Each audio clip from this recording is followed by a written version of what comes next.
নমস্কার বন্ধুরা, শীতের সবজি দিয়ে যে কোনো মাছের ঝোল কিন্তু ভীষণ ভালো লাগে। আজকে তাই তৈরি করছি জ্যান্ত কাতলা মাছের পেটি দিয়ে ফুলকপি দিয়ে ঝোল, একদম সিম্পলভাবে, তবে একটু অন্যরকম, অন্য মশলা দিয়ে। আজকে সেই মশলা দিয়ে আমিও প্রথম করছি, দেখি কেমন লাগে খেতে। প্রথমে মাছের পেটিগুলোকে পরিষ্কার করে ধুয়ে নিয়ে লবণ আর হলুদ মাখিয়ে নিলাম। তবে লবণ দিয়েছি আন্দাজ মতো, আর হলুদ গুঁড়ো কিন্তু খুব বেশি না, হাফ চা চামচেরও কম অ্যাড করেছি। ভালো করে লবণ আর হলুদটা মাখিয়ে নিলাম। এবার দেখুন, যেটা আমি স্পেশাল দিচ্ছি সেটা হচ্ছে কাশ্মীরি লঙ্কা, কাশ্মীরি শুকনো লঙ্কা। এটাকে আমি গরম জলে ভিজিয়ে রেখেছিলাম, আর আজকে এটা আমি প্রথম ব্যবহার করছি। কাশ্মীরি লঙ্কা কিন্তু এর আগে ব্যবহার করেছি, মানে গুঁড়োটাই ব্যবহার করি, সেটা আপনারা খুব ভালো করেই জানেন। তবে আজকে কিন্তু এই গোটা লঙ্কাটা প্রথম আমি বড়বাজার থেকে কিনে এনেছি। এটা কিন্তু খুব ভালো দেখেছি, এটা দেখে মনে হলো গুঁড়োর থেকে এটা আমাদের কাছে অনেক স্বাস্থ্যকর, সেজন্য এটাই ব্যবহার করছি। এটাকে একটু উষ্ণ গরম জলে ভিজিয়ে রেখে বীজটা ফেলে দিয়ে এতে দিয়ে দিলাম কিছুটা পেঁয়াজ কোচানো আর কিছুটা আদা, একসাথে এটাকে বেটে নিলাম।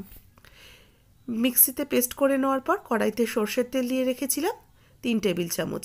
এবার তেল গরম করে নিয়ে এক এক করে লবণ হলুদ মাখানো মাছগুলোকে ভেজে নেব। মাছগুলোকে একটু ভালো করে এপিট ওপিট করে ভেজে নিচ্ছি। তবে পেটির মাছ তো, আমি আগেও বলি, যে কোনো বড় মাছ বা যে কোনো মাছেরই পেটির দিকটাকে খুব কড়া করে ভাজবেন না। পেটির যে তৈলাক্ত ব্যাপারটা সেটা যদি চলে যায় তাহলে কিন্তু খেতে একদম ভালো লাগবে না। সেই জন্য পেটির মাছকে সবসময় একটু হালকা করেই ভাজবেন। দেখুন, মাছগুলো বেশ ভাজা হয়ে গেছে, এগুলোকে একটু উঠিয়ে রেখে দেব।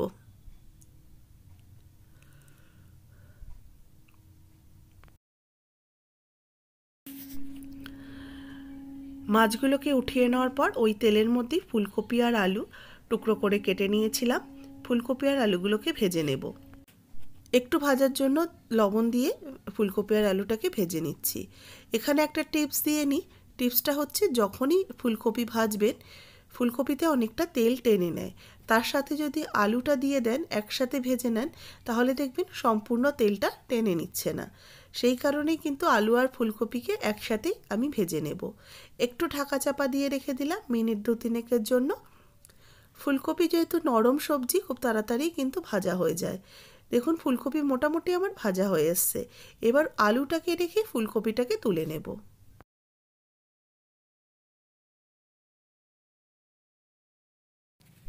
ফুলকপিগুলোকে তুলে নেওয়ার পর বাদ বাকি যে আলুটা রয়েছে, আলুটাকে আরও কিছুক্ষণ সময় ধরে ভেজে নেব। এতে কি হলো, তেলটাও বেশি খুব একটা টানলো না, অল্প তেলে দুটো একসাথেই ভাজা হয়ে গেল। দেখুন, আলুটাও বেশ লাল করে ভেজে নিয়েছি। এবার এই আলুটাকেও তুলে রেখে দিচ্ছি। অনেকটা তেলই কিন্তু ফুলকপি আর আলু ভাজার পর রয়ে গেছে। এবার এতে আরও একটু অ্যাড করলাম তেল, তার মধ্যে ফোড়ন দিয়ে দিচ্ছি জিরে, হাফ টিস্পুন দিয়ে দিলাম জিরে। গোটা জিরেটাকে একটু নাড়াচাড়া করে নেব। জিরেটা ভাজা ভাজা হয়ে এলে মশলার যে পেস্টটা তৈরি করে রেখেছি, একটু পেঁয়াজ, আদা আর কাশ্মীরি লঙ্কা, সেটাকে একসাথে বেটে রেখেছিলাম, সেটাকে দিয়ে দিলাম। এবার এগুলোকে একটু নাড়াচাড়া করে কষিয়ে নিচ্ছি। এর মধ্যে দিয়ে দিলাম একটা টমেটো স্লাইস করে কেটে। টমেটোটা এর সাথে একটু কষিয়ে নিয়ে দিয়ে দেবো হলুদ গুঁড়ো হাফ চা চামচ, জিরের গুঁড়ো হাফ চা চামচ, ধনের গুঁড়ো হাফ চা চামচ, আর একটু ঝাল লাল লঙ্কার গুঁড়ো দিলাম, কারণ কাশ্মীরি লঙ্কাতে তো যেহেতু ঝাল নেই, অল্প একটু ঝালের জন্য লঙ্কার গুঁড়ো অ্যাড করলাম। এবার এই মশলাগুলোকে আরও কিছুক্ষণ কষিয়ে নিয়ে দিয়ে দিচ্ছি ফুলকপি আর আলু। ভেজে রাখা আলু আর ফুলকপিকে এই মশলার সাথে ভালো করে কষিয়ে নেব। কাশ্মীরি লঙ্কা দেওয়াতে দেখুন রঙটা খুব সুন্দর এসছে। এটা কিন্তু একদমই হার্মফুল না। অনেক সময় দেখা যায় কাশ্মীরি লঙ্কার গুঁড়ো যেহেতু আমরা কাজের সুবিধার জন্য ব্যবহার করি, তাতে কিন্তু অনেক ধরনের রং স্প্রে করা থাকে। তো সেই কারণে আমার মনে হলো গোটা লঙ্কাকে যদি এইভাবে রান্না করা যায়, সেটা মনে হয় অনেকটা হেলদিও হবে। এবার স্বাদ মতো লবণ দিয়ে ভালো করে এগুলোকে কষিয়ে নিচ্ছি।